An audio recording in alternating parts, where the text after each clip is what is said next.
പതി ശുശ്രൂഷ കൊണ്ട് പതിവ്രതയായ ഞാൻ ഇതുവരെ ആർജിച്ച തപോബല ശക്തിയാൽ നിന്നെ ഇതാ ശപിക്കുന്നു.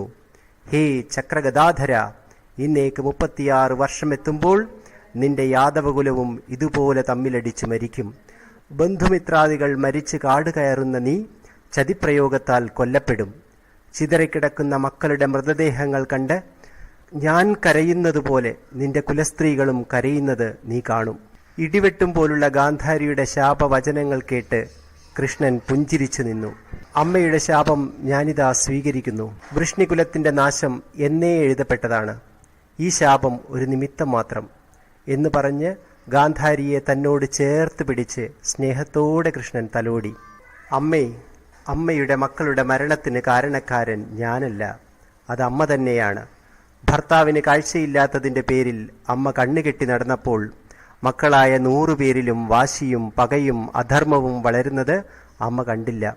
മക്കളെ നേർവഴിക്ക് നയിക്കാൻ അന്ധനായ ധൃതരാഷ്ട്രർക്ക് സാധിക്കാത്തതിനാൽ അമ്മ അത് ചെയ്യണമായിരുന്നു. പക്ഷേ അമ്മ മനഃപൂർവ്വം കണ്ണുകെട്ടി നടന്നു. അതിൻ്റെ പരിണിത ഫലമാണ് അമ്മ ഇപ്പോൾ അനുഭവിക്കുന്നത്.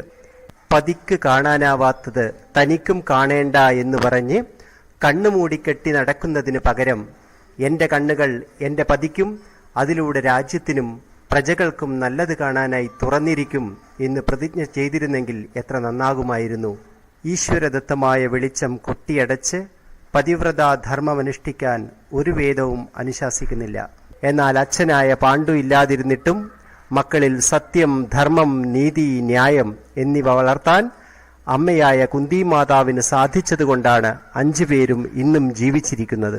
ഇവിടെ കൃഷ്ണൻ ഗാന്ധാരിയെ ചേർത്ത് നിർത്തി പറഞ്ഞ സത്യങ്ങൾ ആധുനിക ലോകത്തെ ഓരോ മാതാപിതാക്കൾക്കുമുള്ള ഉപദേശമാണ്.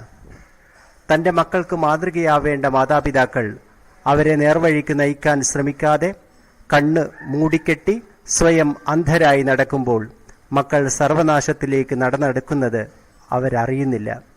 പരിഷ്കാരത്തിൻ്റെ പേരിൽ മദ്യവും പാശ്ചാത്യ സംസ്കാരവും നിരീശ്വരവാദവും മക്കളിൽ വളർത്തിയെടുക്കുന്ന ആധുനിക രക്ഷിതാക്കൾക്കുള്ള മറുപടിയാണ് കൃഷ്ണന്റെ ഈ വാക്കുകൾ.